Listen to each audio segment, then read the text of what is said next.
Hello students. आज हम अपने बिजनेस एंड कमर्शियल नॉलेज के चैप्टर नंबर 4 को पढ़ने जा रहे हैं। चैप्टर में गवर्नमेंट पॉलिसीज आपको पढ़ाई जाएंगी। Government policies for business growth, आखिर ग्रोथ के लिए गवर्नमेंट क्या पॉलिसी बनाती है और कैसे पॉलिसी बनाई जाती है, कब से ये काम शुरू हुआ और कैसे ये पॉलिसीज हमें हेल्प करती हैं। जैसा कि यहां पर ओवरव्यू में आप देख पा रहे हैं कि यहां पर डिस्कशन हो रहा है अबाउट इकोनॉमिक रिफॉर्म्स। जो इकोनॉमिक रिफॉर्म्स हमने किए थे 1991, 3 बड़े स्टेप उठाए थे। ये वो 3 बड़े स्टेप हैं। बेसिकली इसको एलपीजी भी कहते हैं और जीएलपी भी कहते हैं, जीपीएल भी कहते हैं। कुल मिला के LPG, L for liberalization, P for privatization and G for globalization। यहां पर पॉलिसी आउटकम्स, एफडीआई और इकोनॉमिक ग्रोथ के बारे में भी यहां पे डिस्कशन किया जाएगा। तो इस पूरे चैप्टर में हम ये जानना चाहेंगे कि क्या क्या गवर्नमेंट पॉलिसीज होती हैं और वो गवर्नमेंट पॉलिसीज कैसे कैसे हमारी हेल्प करती हैं इकोनॉमिक को ग्रोथ करवाने में। इकोनॉमिक ग्रोथ कैसे हो, उस चीज की स्टडी यहां पर की जाएगी। आइए शुरू करते हैं हम अपने इस चैप्टर को।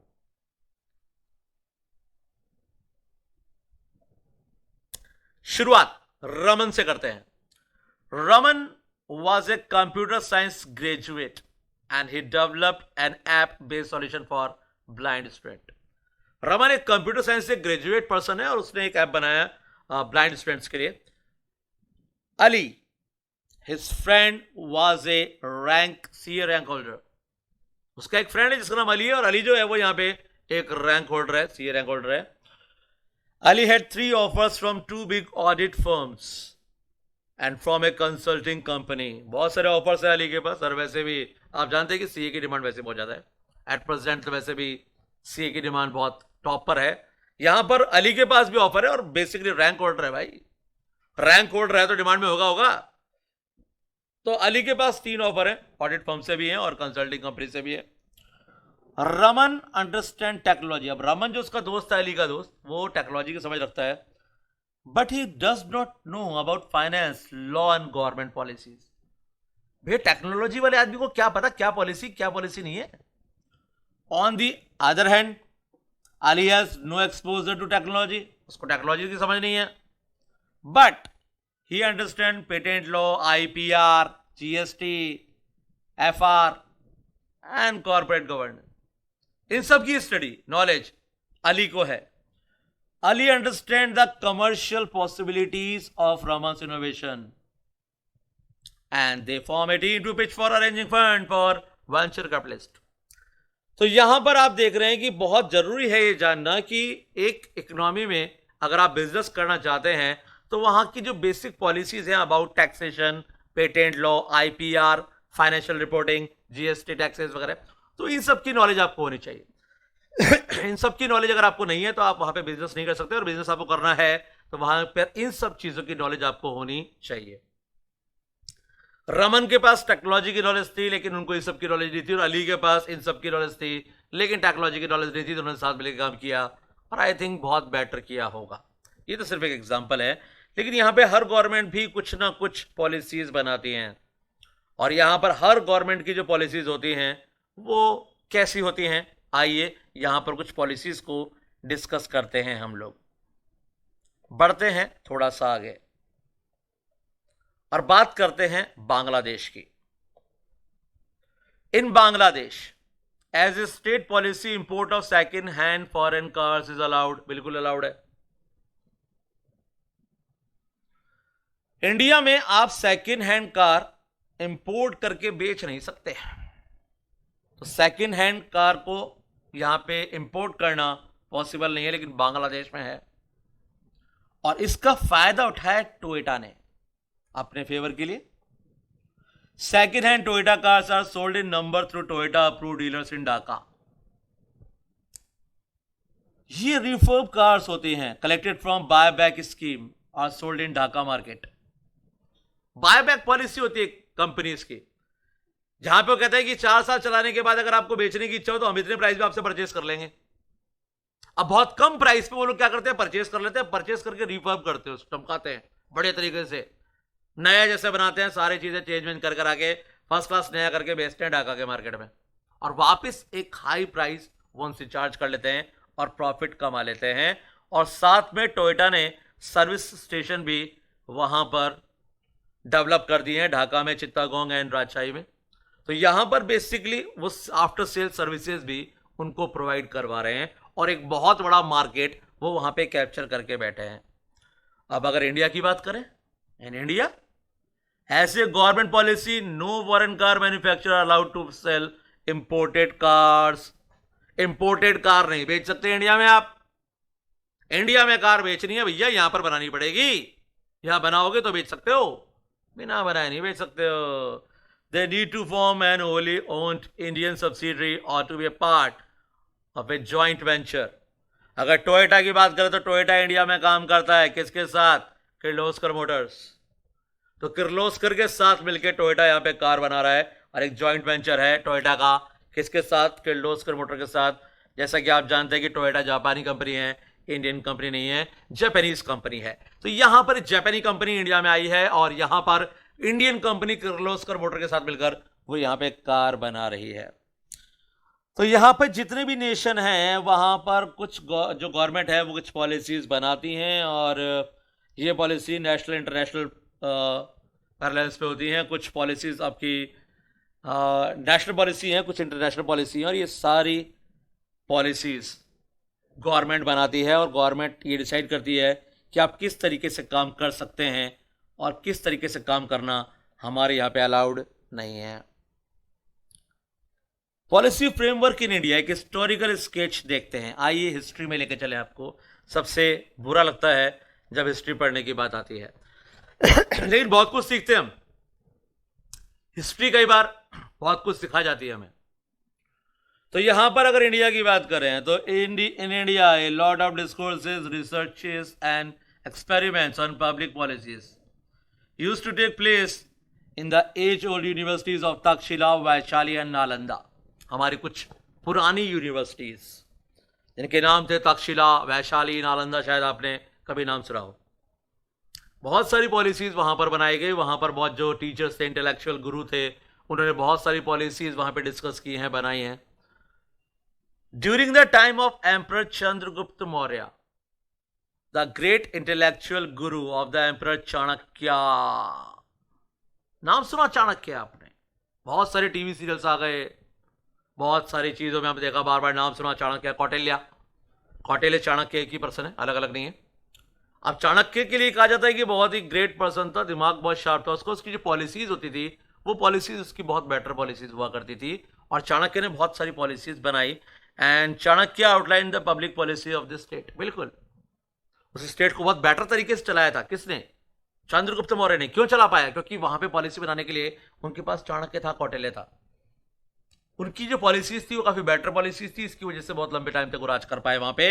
And he authored the book अर्थशास्त्र।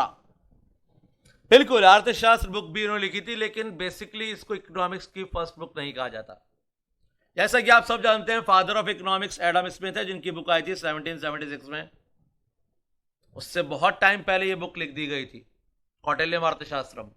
लेकिन फिर भी क्योंकि बेसिकली ये कहा गया कि ये जो अर्थशास्त्र बुक है ये 90% पॉलिटिकल साइंस है और ज़्यादा इन्होंने इकोनॉमिक्स को वेटेज नहीं दिया था, इसलिए ये फर्स्ट बुक ऑफ इकोनॉमिक्स नहीं हो सकती। So why the father of economics is Adam Smith, not Chanakya और कौटिल्य। अब वो रीजन कुछ भी रहा हो, लेकिन आज भी father of economics Adam Smith ही हैं और ये जो बहुत साल पहले, हजारों साल पहले बुक लिख बैठे थे, इनके लिए यहाँ पर कोई जगह नहीं है। तो अर्थशास्त्र जो थी, जो बुक लिखी थी, ये काफ़ी conceptual framework of statecraft and public policy बहुत सारी बनाई गई थी। मैंने कहा 90% political science. In Greek city states and Roman empire public policy was centre of attraction. बिल्कुल, बहुत बेटर पॉलिसीज वहां पे बनाई गई। Philosopher like Pluto and Aristotle had a number of discourses on public policy. काफ़ी पब्लिक पॉलिसीज बनाई हैं Plato ने, अरस्टो ने। And during the time when Ashoka the great rule Magadh, he introduced the policy of peace and harmony। याद है आपको? Ashoka, great Ashoka, बुद्धम शरणम गच्छामि। एग्जैक्टली, वॉर को मना किया उन्होंने कसम खाई कि जिंदगी में अब कभी लड़ाई नहीं लड़ूंगा, और एक पॉलिसी दी, पीस एंड हार्मनी, शांति से जियो। बुद्धम शरणम गच्छामि, बुद्ध की शरण में जाओ और शांति से जीवन जियो। ये पॉलिसी दी थी हमें किसने? अशोका ने। उसके बाद on the other hand Guptas defined various policy on taxes, trade and welfare. तो गुप्तास जो थे उन्होंने भी काफ़ी पॉलिसीज बनाई टैक्स, ट्रेड और वेलफेयर पे। आगे बढ़ते हैं थोड़ा सा और कुछ पॉलिसीज भी देखते हैं, आइए। दिल्ली सल्तनत, अलाउद्दीन खिलजी इंट्रोड्यूस्ड ए टैक्स रिफॉर्म। टैक्स रिफॉर्म किसने किया? अलाउद्दीन खिलजी ने। And whereas during the time of Akbar, the great land reform were introduced under the leadership of Todermal. Todermal की leadership में वहाँ पे कुछ land reform भी हुए। In all the form of governance, it अब ये जितनी भी पॉलिसीज यहाँ पे बनाई गई और इम्प्लीमेंटेड की गई, ये सारी पॉलिसीज बहुत ज़्यादा ऐसी पॉलिसीज थी जिनको आज भी कई बार यूज़ किया जाता है। ऐसा नहीं कि ये पॉलिसी उस टाइम पे काम करती थी, आज काम नहीं करती है। इनमें से कई पॉलिसीज ऐसी है जो आज भी हमारे लिए बहुत ज़्यादा इम्पॉर्टेंट है। अगर इंडिया की बात करें तो फ्रीडम इन 1947, 1947 हम लोग आज़ाद हुए, but partition, with A partition के साथ। इंडिया आज़ाद तो हुआ लेकिन आज़ाद हुआ पार्टीशन के साथ, और हमारा हो गया पार्टीशन। आप जानते हैं इंडिया, पाकिस्तान, बांग्लादेश पार्टीशन हुआ इंडिया का। राइट्स हुए, famines broke out in different parts of the nation, and the new government of India faced many development challenges, and strong policies making by was required as the nation had a diversity of language, culture and inequalities. एक ऐसे देश के लिए policy बनाना, सोचने की बात है, मुद्दे की बात है। एक ऐसे देश के लिए पॉलिसी बनाना जहां पर डाइवर्सिटी बहुत ज्यादा है, डाइवर्सिटी ऑफ लैंग्वेज।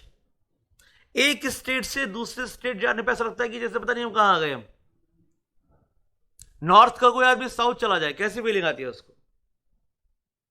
हमारा ही तो देश है, इंडिया ही तो है, लेकिन बहुत ज्यादा डाइवर्सिटी ऑफ लैंग्वेज। आपकी लैंग्वेज वो नहीं समझेंगे और उनकी लैंग्वेज समझ पाना तो आपकी समझ से परे है। हालांकि एक ही देश के हैं, कल्चर अलग अलग है हमारे। एक स्टेप, कुछ किलोमीटर चेंज होने के साथ ही हमारे कल्चर चेंज हो जाते हैं। और ऐसे देश के लिए पॉलिसी बनाना, इनइक्वलिटीज बहुत ज़्यादा है, वहाँ पे पॉलिसी बनाना बहुत मुश्किल चीज़ थी यहाँ पे। और हमने काफ़ी पॉलिसीज़ यहाँ पर बनाई, और वो पॉलिसीज़ क्या थी, कैसी थी, उनकी स्टडी यहाँ पर की जाएगी। इंडिया को ज़रूरत थी एक स्ट्रॉन्ग पॉलिसी डिसीजन की। वैसे आप जानते हैं कि 1947 में जब हम लोग आज़ाद हुए थे तो हमने मिक्स्ड इकोनॉमी को अडॉप्ट किया था, क्योंकि हम जानते थे कि कोई भी एक सेक्टर इकोनॉमी को डेवलपमेंट की तरफ ले जा सकता। अगर डेवलप होना है तो दोनों साइड से डेवलप होना पड़ेगा, गवर्नमेंट सेक्टर से भी और प्राइवेट सेक्टर से भी। हमने मिक्स्ड इकोनॉमी को अडॉप्ट किया था और उस बेस पे हमने डेवलप करने की कोशिश की थी इंडियन इकोनॉमी को। तो आइए देखते हैं वर्ड कैसे कैसे बटा हुआ है। अगर हम बात करते हैं इस वर्ड की बात करते हैं, the strong economies like US, European nation like Germany, France, Switzerland, Denmark, Sweden, Japan, from Asia have clear cut policies on governance, economy, market, taxes and duties and military spending. Emerging economies like Brazil, Russia, India, China, and South Africa, commonly known as BRICS nation, BRICS,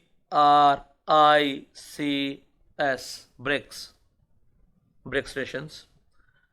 हमारी भी कुछ policies हैं governance के लिए। Socialist economy भी है, communist like China, north Korea, थोड़े time पहले तक सोवियत यूनियन भी था। And to set highly controlled public policies। सबकी अपनी अपनी पॉलिसी है, सबने अपनी अपनी, गवर्नमेंट अपने अपने तरीके से चलाई है। लेकिन इंडिया की बात करें तो इंडिया में it will specially focus on India's economic reform in the year 1992 and the major change in policy since then. इस चैप्टर में जो हम पढ़ने वाले हैं वो इसी के में पढ़ने वाले हैं। और ये रिफॉर्म 1991 में ही स्टार्ट हो गए थे। 24 ऑफ जुलाई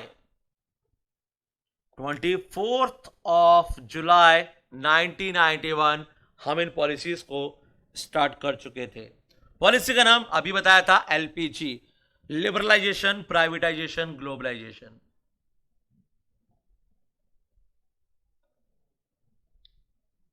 ये पढ़ने से पहले थोड़ा सा बेसिक कॉन्सेप्ट है जो आपको क्लियर होना चाहिए, और यहां पर सबसे पहले मैं उसी को क्लियर करने जा रहा हूं। आपको पता है कि 1947 में हम लोग आजाद हुए थे। 1947 कंडीशंस बहुत ज्यादा खराब थी, हमने काफी कोशिश की, और यहां पर सबसे पहली लड़ाई हमारी इस बात की थी कि हमने बहुत धोखा खाया था एमएनसी से। Multinational corporation, east India company India में ट्रेड करने के लिए ही आई थी, लेकिन उन्होंने हम पे राज किया पूरे 200 साल।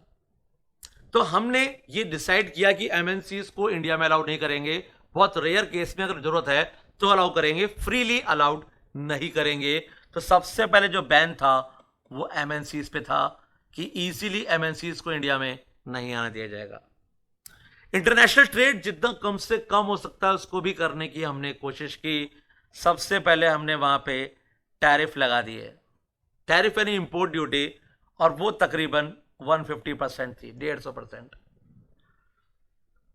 बाहर से अगर कोई इंपोर्ट करना चाहे अपने देश में, इंडिया में, तो कोई दिक्कत नहीं, करो ना।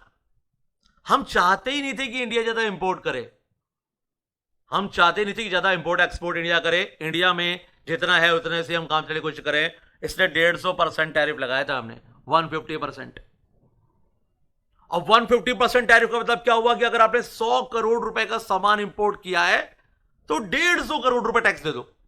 अब 100 करोड़ के सामान पर 150 करोड़ रुपए टैक्स लगेगा, तो भैया कैसे पार पड़ेगी? सामान कितना मंगाया? बोले 100 करोड़ का। टैक्स कितना लगा? बोले 150 करोड़ का। 100 करोड़ का सामान, 150 करोड़ रुपए टैक्स दे दो। यहां पर थोड़ा सा ट्रेड कंट्रोल हुआ, हम इससे भी नहीं माने। उसके बाद हमने फेरा अप्लाई कर दिया 1973।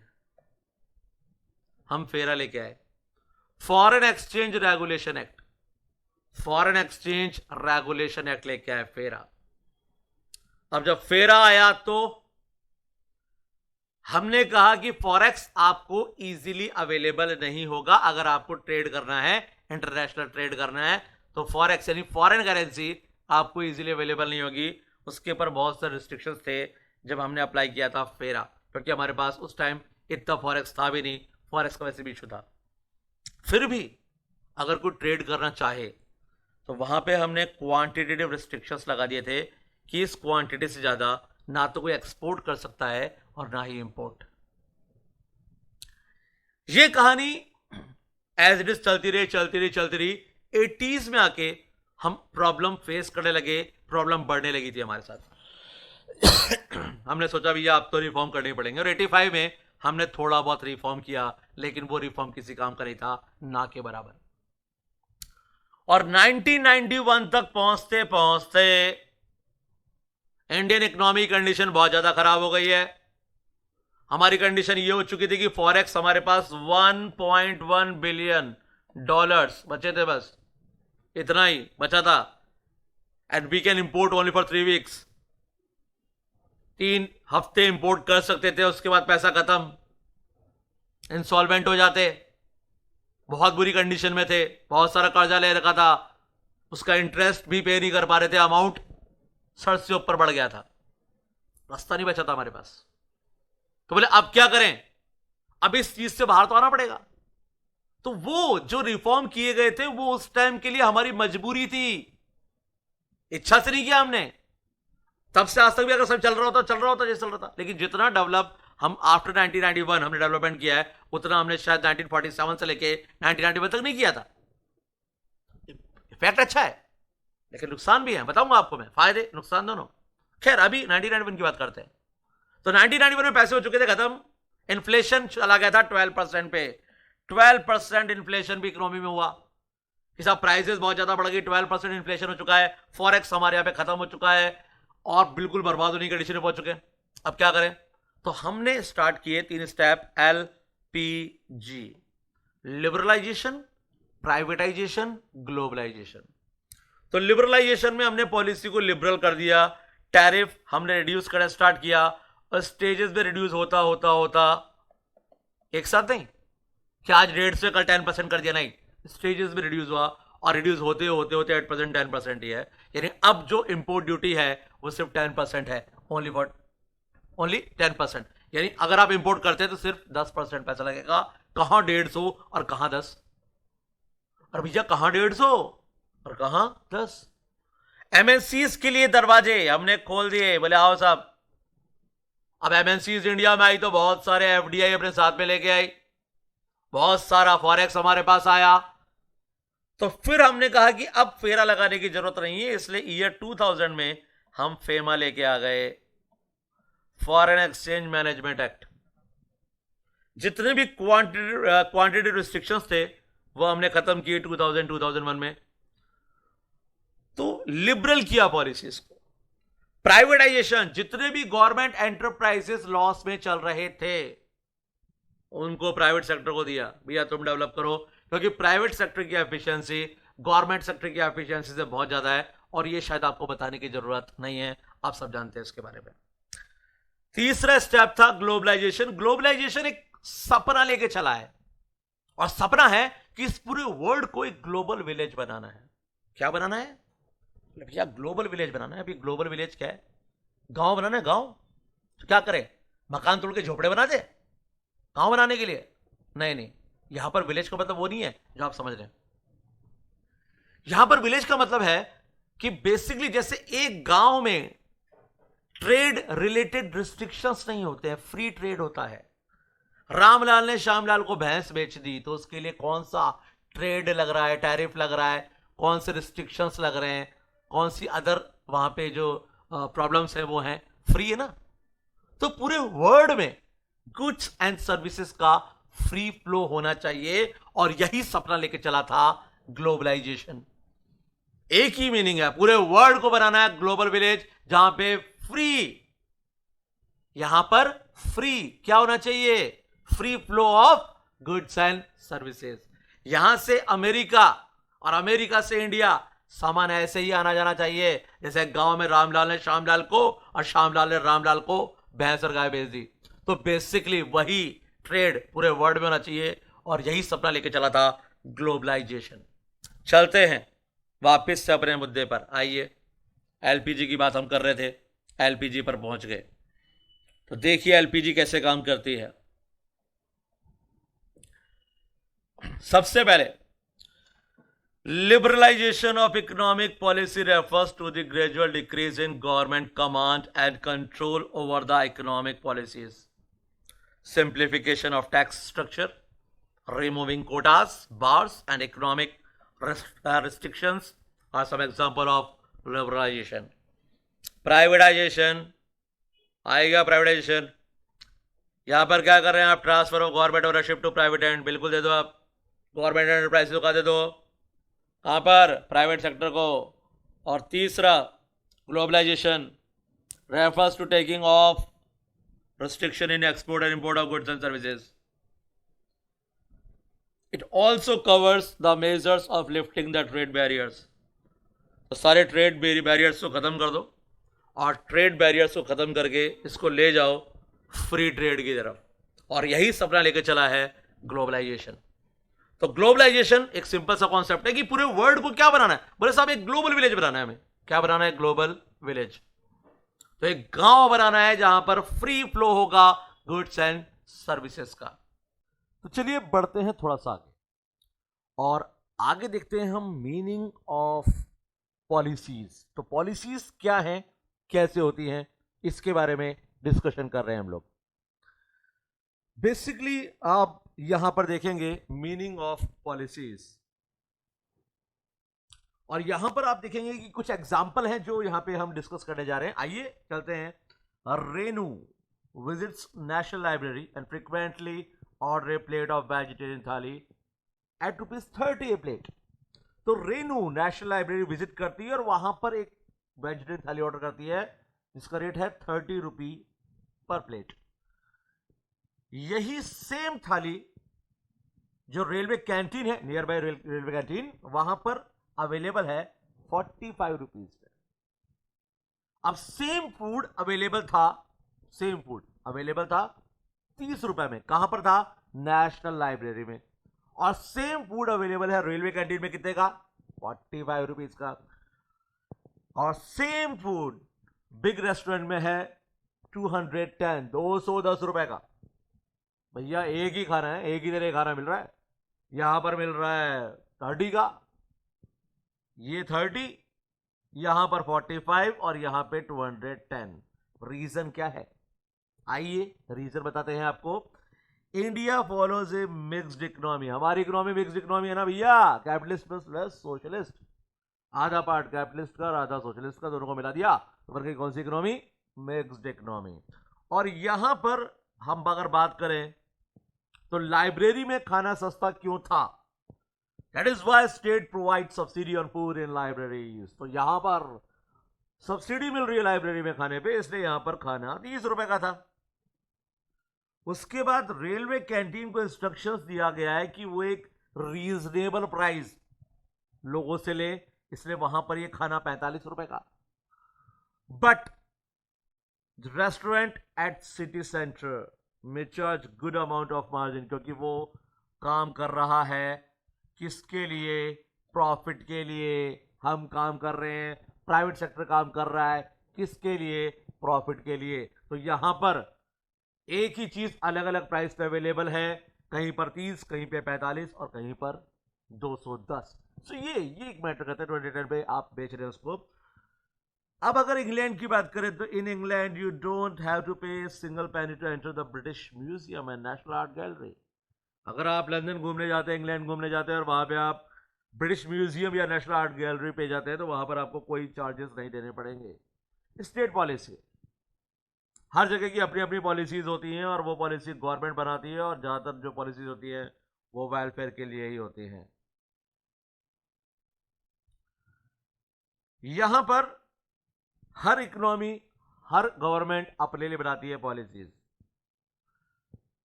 Long back Gabriel Almond outline political system as a set of interaction having structures, each of which perform its function in order to keep it like an ongoing concern.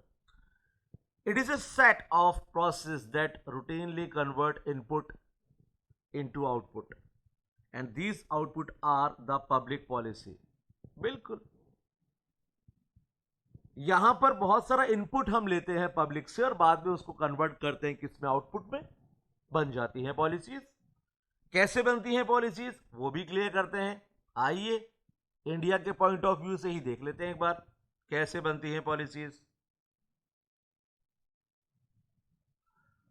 तो यहां पर बताया गया कि in Indian democracy we have several political parties.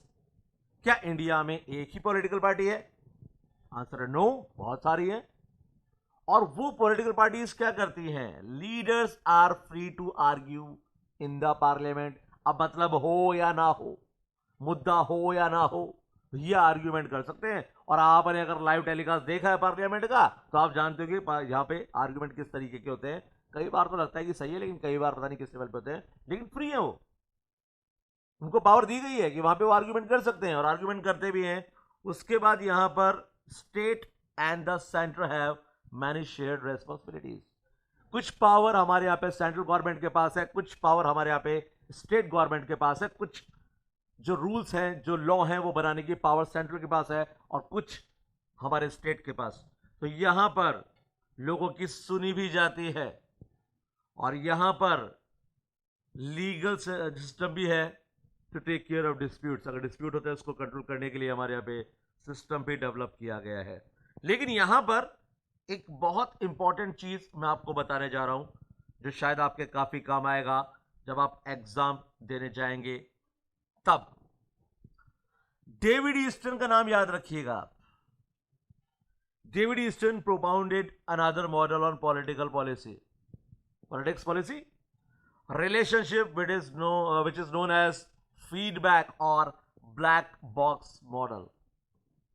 ये एक feedback model है या ब्लैक बॉक्स मॉडल है, जहां पे कोई भी चेंज करने से पहले, कोई भी लॉ बनाने से पहले हम लोगों से लेते हैं फीडबैक, और फीडबैक लेने के बाद अगर लोग उससे सहमत हैं, उसके लिए राजी हैं, तो लॉ बनाया जाता है, वरना लॉ नहीं बनाया जाता। ये भी सिस्टम है, फीडबैक, लोगों से फीडबैक लिया जाए। इंडिया की बात करें तो इंडिया में बहुत बार यूज किया है हमने इस मॉडल को, बहुत बार। जब आप टैक्स में चेंज करते हैं, जैसे कि इनडायरेक्ट टैक्स चेंज हुआ था with the introduction of GST, goods and service tax, with effect from 1 जुलाई 2017। तो जीएसटी आ गया कब? 2017 में आ गया था जीएसटी। और जीएसटी जब अप्लाई किया गया इंडिया में, तो उससे पहले पूरा लोगों से राय ली गई, लोगों से डिस्कशन किया गया, उनके व्यूज लिए गए, और उसी तरह से हमारा जो कंपनी एक्ट 1956 था, उसको भी रिप्लेस किया new act in the year 2013। तो basically black box model feedback model है, लोगों से फीडबैक लिए जाते हैं, फीडबैक लेने के बाद डिसाइड किया जाता है कि क्या चेंजेस होने चाहिए या नहीं होने चाहिए। अगर लोग एग्री हैं कि हाँ वाकई में चेंज होना चाहिए, तो हम चेंज करने की पूरी कोशिश करते हैं और चेंज कर भी देते हैं। तो आइए थोड़ा सा और आगे बढ़ते हैं और बताया जाएगा आपको अबाउट पब्लिक पॉलिसी, क्या होती है, कैसे होती है। तो पब्लिक पॉलिसी के कुछ एग्जाम्पल यहां पर हम आपको बताने जा रहे हैं, डिस्कस करेंगे हम। Rohit sells fire crackers in Delhi. Rohit Delhi में पटाखे बेचता था, and he was fined by the local police for selling fire crackers with an expired trade license. अब इंडिया का लॉ ये कहता है कि भैया अगर अगर आपने पटाखे बेचने हैं, क्रैकर्स बेचने हैं, तो उसके लिए आपके पास ट्रेड लाइसेंस होना चाहिए, और अगर एक्सपायर्ड लाइसेंस के साथ आपने क्रैकर्स बेचे, तो आपको पे करना पड़ेगा फाइन, और इसलिए रोहित को पे करना पड़ा फाइन। अब यह भी पब्लिक पॉलिसी है। Sukhbir employed 34 full time worker in his garage, and he was advised by his CA to pay provident fund contribution for all of them. बिल्कुल। अब ये भी एक लॉ है कि भैया आपके पास जो एम्प्लॉय काम करते हैं, उनकी क्वांटिटी कितनी है, अगर उससे ज्यादा है तो आपको पीएफ पे करना पड़ेगा, और पीएफ पे करना पड़ा किसको? सुखबीर को। ये भी पब्लिक पॉलिसी है। Ranga was not allowed to enter Kuwait by the immigration officer as he had several visas stamping in Tel Aviv airport in Israel. इस पॉलिसी को जरा समझने की कोशिश कीजिएगा। रंगा एक पर्सन है जो जाना चाहता था कुवैत, लेकिन वहां के इमिग्रेशन ऑफिसर ने उसको एंटर नहीं होने दिया, क्योंकि उसके वीजा पर, उसके जो वीजा पे बहुत सारी स्टैंपिंग थी। कहां की थी? तल अवीव एयरपोर्ट इन इजराइल। बेसिकली कुवैत और इजराइल के रिलेशन अच्छे नहीं है, और एक ऐसा पर्सन जो काफी बार जा चुका है इजराइल और वो जाना चाहता है कुवैत में, तो वहां के इमिग्रेशन ऑफिसर ने उसको अलाउ नहीं किया। अब ये भी पब्लिक पॉलिसी है। अगर हमारे किसी नेशन के साथ पॉलिटिकल रिलेशंस अच्छे नहीं हैं, तो हम वहां के लोगों को अलाउ नहीं कर सकते या नहीं करेंगे। यही चीज भी एक पब्लिक पॉलिसी है, जैसा कि यहां पर हुआ रंगा के साथ।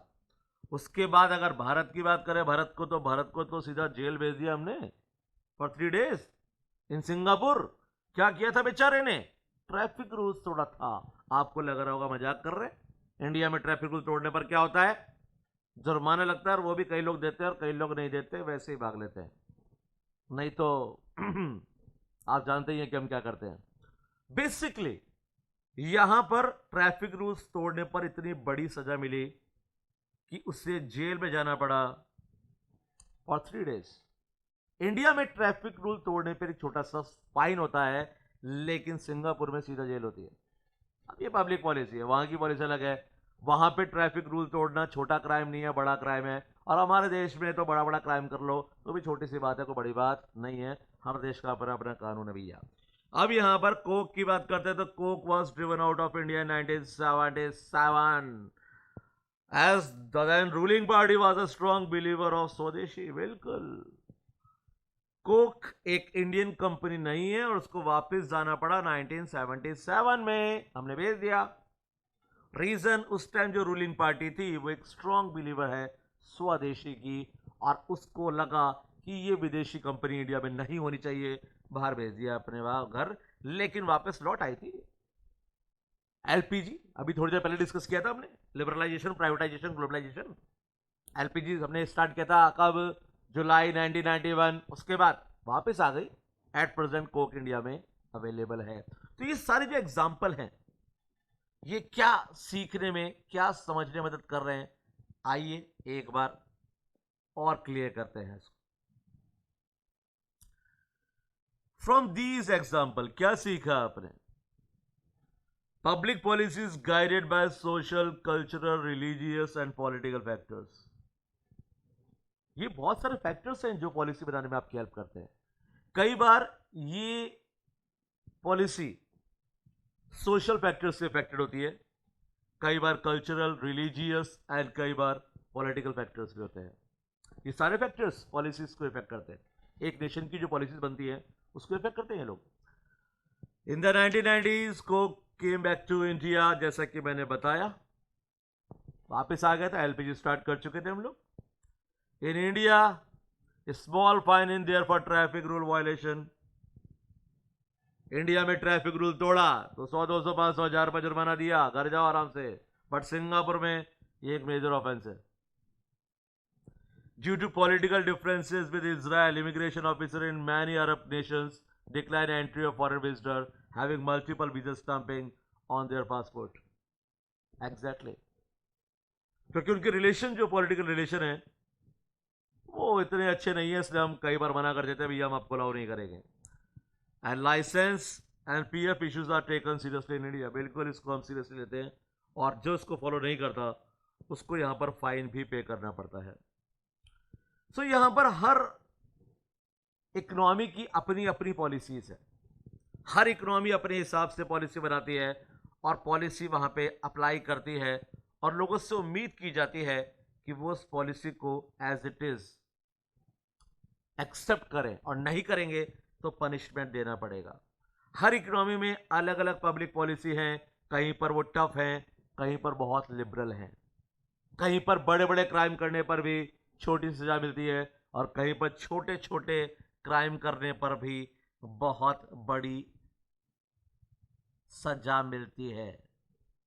दुबई नाम सुना आपने? छोटे छोटे क्राइम पर भी बहुत अच्छी सजा देते हैं वो लोग, इसलिए वहां पे क्राइम रेट बहुत कम है वहां पे, क्योंकि छोटी सी गलती पर भी वहां पे पनिशमेंट बड़ा होता है। सिंपल है, आसान है, ज़्यादा टाइम लगता है उनको, तुरंत निर्णय सुनाते हैं और फाइनल डिसीजन लेके काम खत्म। सो बेसिकली यहाँ पर दुबई की बात करेंगे हम, तो यहाँ पे लॉ थोड़े से ज़्यादा स्ट्रिक्ट है। इंडिया में इतने स्ट्रिक्ट नहीं है, लेकिन दुबई में लॉ बहुत ज़्यादा स्ट्रिक्ट होते हैं। आगे बढ़ते हैं, कुछ और पॉलिसीज़ के बारे में जानने की कोशिश करेंगे।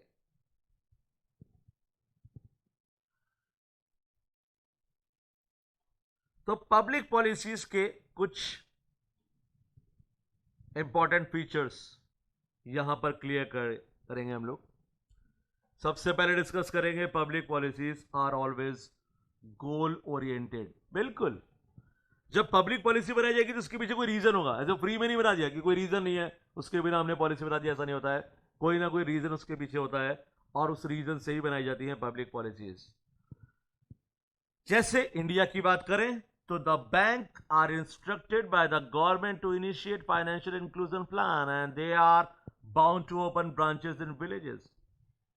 लोगों को बैंकिंग सिस्टम से जोड़ना है हमने, तो बैंक्स को ऑर्डर दिया गया कि भैया आप जाइए रूरल एरियाज में जहां पे अभी तक ब्रांचेस नहीं है, वहां जाके ब्रांच ओपन कीजिए, और ओपन कीजिए लो frill accounts under Jan Dhan योजना। फ्री में अकाउंट खोले थे हमने लोगों के जन धन योजना में, ताकि लोग बैंकिंग सिस्टम से जुड़ सकें, और financial inclusion is a goal oriented policy. बिल्कुल, तो बेसिकली यहां पर जितनी भी पॉलिसीज बनाई जाती हैं वो गोल ओरिएंटेड होती हैं, यानी उनके पीछे कोई गोल होता है। ऐसे नहीं कि अपनी मर्जी से बना दी, जरूरत है तब भी नहीं है तब भी नहीं, जरूरत है तभी बनेगी पॉलिसी, और ये गोल ओरिएंटेड होती हैं। उसके बाद सेकंड पॉइंट क्या कह रहा है? Public policy represent the outcome of the governments collective action. बिल्कुल है, किसी एक आदमी का डिसीजन फाइनल डिसीजन नहीं होता हमारे यहाँ पे, कलेक्टिव एक्शन होते हैं यहाँ पे। एग्जाम्पल, इन दिनों अगर वैसे भी आप देखते होंगे कई चीज़ों के बारे में, जब आप न्यूज़पेपर पढ़ते होंगे कि पहले मजिस्ट्रेट कोर्ट में गए, वहां पर फैसला नहीं हुआ तो हाई कोर्ट में चले गए, वहां से फैसला नहीं तो सुप्रीम कोर्ट में गए। सो कलेक्टिव एक्शन ही तो हुआ यहाँ पे। सबसे पहले स्टार्ट कहां से किया आपने? मजिस्ट्रेट कोर्ट से। फिर कहां गए? हाई कोर्ट पे गए। फिर कहां गए? सुप्रीम कोर्ट पे गए। तो बेसिकली कलेक्टिव वहां पे एक्शन होते हैं, किसी एक आदमी का एक्शन नहीं है कि एक आदमी ने कह दिया दैट्स फाइनल, तो फाइनल नहीं है वो बहुत एक लंबे प्रोसीजर से होने के बाद अपने फाइनल कंक्लूजन पे पहुंचती है। तो ये जितनी भी पब्लिक पॉलिसी होती है वो गवर्नमेंट कलेक्टिव एक्शन होती है, किसी एक बंदे का एक्शन वहां पे नहीं होता है, वहां पे कलेक्टिव एक्शन होते हैं। बढ़ते हैं थोड़ा सा और आगे चलते हैं अपने थर्ड पॉइंट पे। पब्लिक पॉलिसी क्या है? Public policy is what the government actually decide और चूज टू डू। क्या करना है और क्या नहीं करना है। जो पॉजिटिव चीजें हैं वो करनी है और जो नहीं करनी है वो आप जानते हैं यहाँ पे। अब यहां पर हम बात कर रहे हैं कि काफी चीजें जो गवर्नमेंट के अंडर में आती हैं, पॉलिसीज में आती हैं। तो यहां पर हम बात कर रहे हैं, it is the relationship of the government unit to the specific field of political environment in a given administrative system. It can take a variety of forms like law, ordinance, court decisions, executive order decision, etc.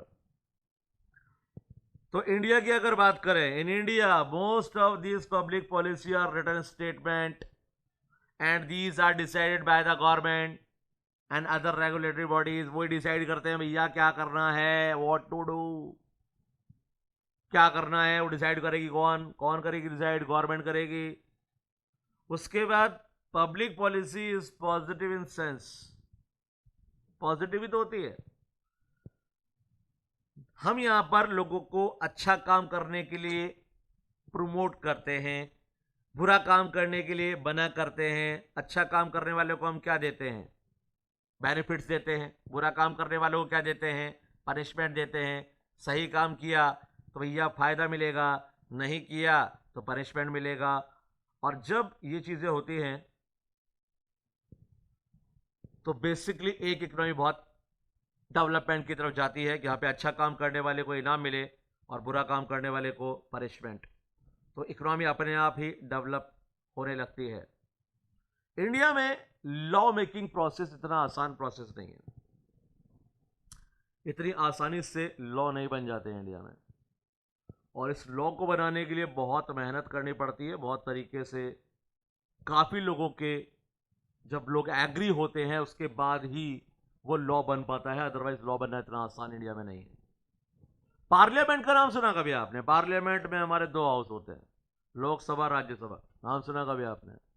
हमारी parliament में दो house है, lower house, upper house. Lower house is Lok Sabha and upper house is Rajya Sabha. दोनों agree होंगे तो law बनेगा, और ये इतना आसान प्रोसेस नहीं होता। ये प्रोसेस बहुत ही लेंथी प्रोसेस है और यही अपना नेक्स्ट टॉपिक है। लेकिन ये नेक्स्ट टॉपिक हम डिस्कस करेंगे अपने नेक्स्ट लेक्चर पे। तो यहां तक जो बेसिक चीजें हैं वो क्लियर कर लीजिए एक बार।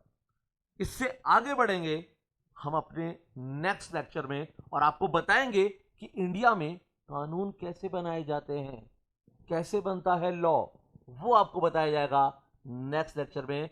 तब तक जुड़े रहिए, बने रहिए हमारे साथ और मिलेंगे आपसे नेक्स्ट लेक्चर में। Till then enjoy.